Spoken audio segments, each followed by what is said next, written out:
लंबे समय पहले एक गांव में आदित्य और भावना नामक पति पत्नी रहते थे। उनका चित्रा नामक एक सुंदर सी बेटी थी। वो एक छोटी सी घर में रहते थे। आदित्य एक बहुत नेक इंसान था और जितना उसके पास था उतने में ही खुश रहने वाला था। वो पानी पूरी बेच के आए हुए पैसों से ही अपने परिवार की देखभाल करता था। हर रोज वो सुबह उठ के पानी पूरी बना के बेचने जाता था। पानी पूरी स्वादिष्ट पानी पूरी। एक बार खाना काफी नहीं होता है, बार बार खाने का मन करता है। 10 रुपयों का एक प्लेट, आइए आइए।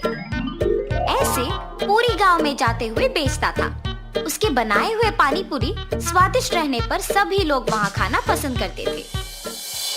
रोज की तरह वो एक दिन पानी पूरी बेच के अंधेरा होने पर वापस घर जाते रहता है, जब उसे रास्ते में कुछ लोग भागते हुए नजर आते हैं। उसके पलक झपकते ही वो लोग गायब भी हो जाते हैं। कौन थे वो लोग? क्यों भाग रहे थे?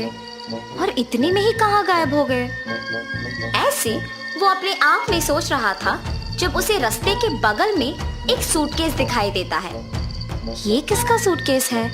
शायद किसी ने खो दिया होगा। सुबह मैं इसे जमींदार को दे देता हूँ, वो इसको उसके मालिक तक पहुँचा देंगे। ऐसे सोच के वो सूटकेस अपने साथ अपने घर ले जाता है। आदित्य की पत्नी उस सूटकेस को देख पूछती है, ये किसका सूटकेस है जी? मुझे नहीं पता, आते समय रास्ते में मिला था मुझे। क्या है सूटकेस में? नहीं, मुझे नहीं पता, मैंने देखा ही नहीं।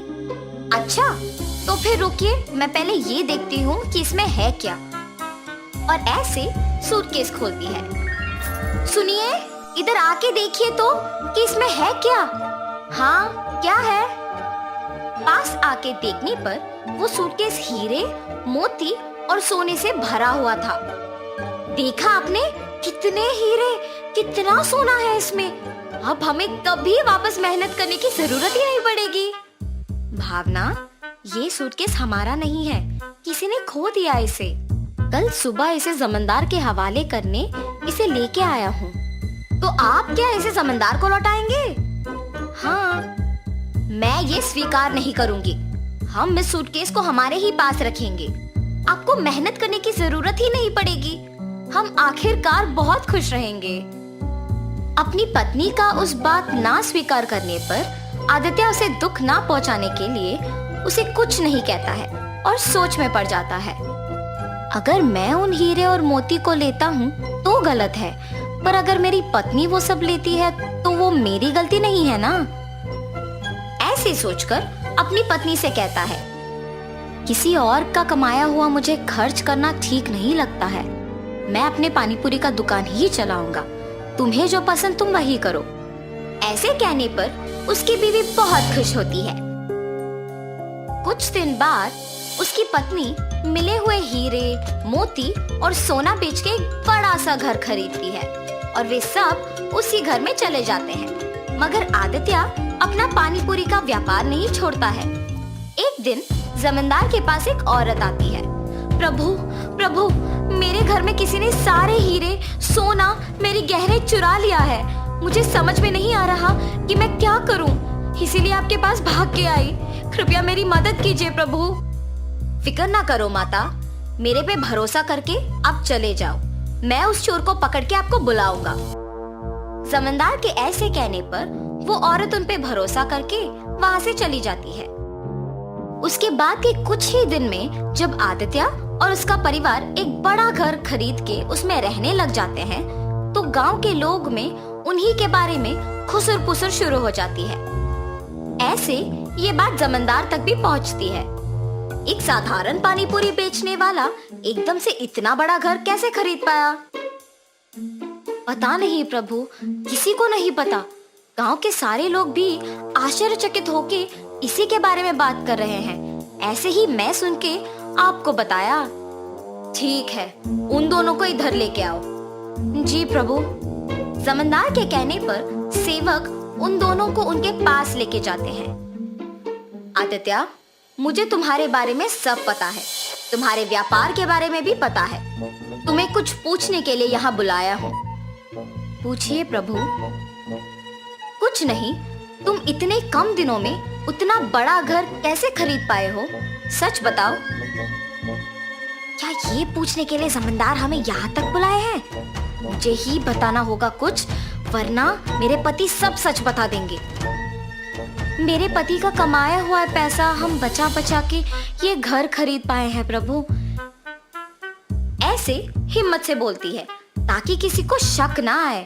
माता, आप पे कोई इल्जाम लगाने के लिए मैं आप लोगों को यहाँ नहीं बुलाया हूँ। मेरे पास एक औरत आके बोली है कि उसके गहने और सोना किसी ने चोरी कर लिया और उसी समय में आपने एक बड़ा घर लिया। हालात मुझे आपसे इसे पूछने पर मजबूर कर रहे हैं, तो सच कहिए कि आपको इतने पैसे अचानक कहाँ से मिले? अगर मैं अब भी चुप बैठूंगा तो वो एक बहुत बड़ी गलती होगी और उस औरत के दुख का कारण मैं ही हो जाऊंगा। ऐसे सोचकर आदित्य जमींदार को सच बताने का फैसला करता है। मुझे क्षमा करे प्रभु। और ऐसे जो कुछ भी हुआ वो प्रभु को बताता है और तुरंत वो गहनों वाला सूटकेस उनके हवाले कर देता है। तुम्हें अपनी गलती का एहसास हुआ है और तुमने सच बता के और ये गहने ला के वापस कर दिए, इसीलिए मैं तुम्हें अपनी पहली गलती के लिए माफ कर दूंगा और दंडित नहीं करूंगा। लेकिन याद रखना आदित्य, गलती ना करना जितना जरूरी है उतना ही जरूरी है गलती करने वालों को रोकना। ये कभी मत दोहराओ। जमींदार के माफ करने पर आदित्य उनके कृतज्ञ होता है और वहां से चला जाता है और जमींदार उन गहनों को उस औरत के हवाले कर देता है। आदित्य हमेशा की तरह अपने पानी पूरी का व्यापार करता है और उसी से अपना घर को चलाता है। तो इस कहानी का नैतिक क्या है? गलती नहीं करना है ये तो सबको पता है, और गलती करने वालों को प्रोत्साहित भी नहीं करना है, ये समझ लो। एक लंबे समय पहले एक छोटी सी गांव में मोहन, कमला नामक एक पति पत्नी रहते थे। उनका एक बेटा था जिसका नाम नवनीत था। मोहन कृषि करके आए हुए पैसों से घर चलाता था। कुछ साल बाद मोहन का तबीयत खराब होने पर वो कोई भी काम नहीं कर पाता था और ऐसे उसके लिए अपने परिवार का खर्चा संभालना बहुत मुश्किल होता था और इस बात का मोहन को बहुत चिंता होती है। एक दिन नवनीत अपने पिता को चिंतित देखता है। पापा हमेशा चिंतित रहते हैं, आज मुझे उनके पास जाके पूछना ही होगा कि उन्हें कौन सा बात इतना चिंता दे रही है। पापा, आप किस बारे में सोचकर इतना दुखी हो रहे हैं? नवनीत, इतने दिन मैं मेहनत करके पैसे कमाता था, इसीलिए हम कोई भी चिंता के बिना आराम से जीते थे। पर अब मेरी तबीयत बिगड़ती जा रही है बेटा, और इसके कारण मुझे चिंता है कि अब आगे घर कैसे चलाएंगे। पापा, आपकी तबीयत तो वैसे ही खराब है, आप ये सब मत सोचिए, आप बस आराम कीजिए। मेरे पिताजी उनके तबीयत बिगड़ने पर भी घर के बारे में ही सोच रहे हैं। अब मुझे ही कुछ करना होगा और घर की जिम्मेदारी लेना होगा, ऐसे सोचता है। हाँ, पापा ने मुझे थोड़े पैसे दिए थे ना, मैं पहले ये देखता हूँ कि कितने पैसे हैं मेरे पास और फिर सोचता हूँ कि उससे कौन सा व्यापार कर सकता हूँ। ऐसे सोचकर वो जाके देखता है कि उसके पास कितने पैसे हैं। अरे, मेरे पास तो सिर्फ 10 रुपए हैं, इनके साथ मैं कौन सा व्यापार शुरू कर सकता हूँ। उन 10 रुपयों के साथ वो बाजार जाता है और वहाँ सारे दुकानों को देखता है। एक दुकान में नींबुओं को बिकते देखता है। मेरे पास के पैसों के साथ नींबू के अलावा और कुछ नहीं मिलेगा, इसीलिए मैं नींबू ही खरीद के बेचूंगा। ऐसे सोच के नींबू के दुकान को जाता है। नींबू कितने के हैं भैया? 1 रुपए का एक नींबू। ठीक है, मुझे 10 रुपए के नींबू दे दो। ठीक है। और दुकानदार उसे 10 नींबू देता है। नवनीत उन नींबुओं को बेचना शुरू कर देता है। नींबू नींबू, ताजा ताजा नींबू, आखिरी 10 नींबू, ले लो जी ले लो। एक नींबू का कितना होगा?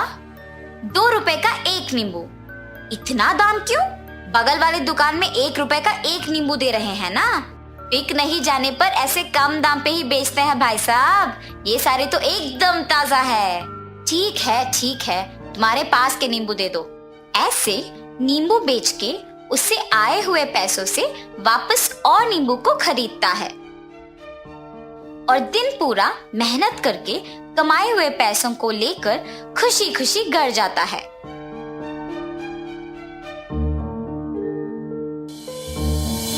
पापा, आप अब से घर की जिम्मेदारी का चिंता ना ले, और उन्हें सब कुछ कहता है।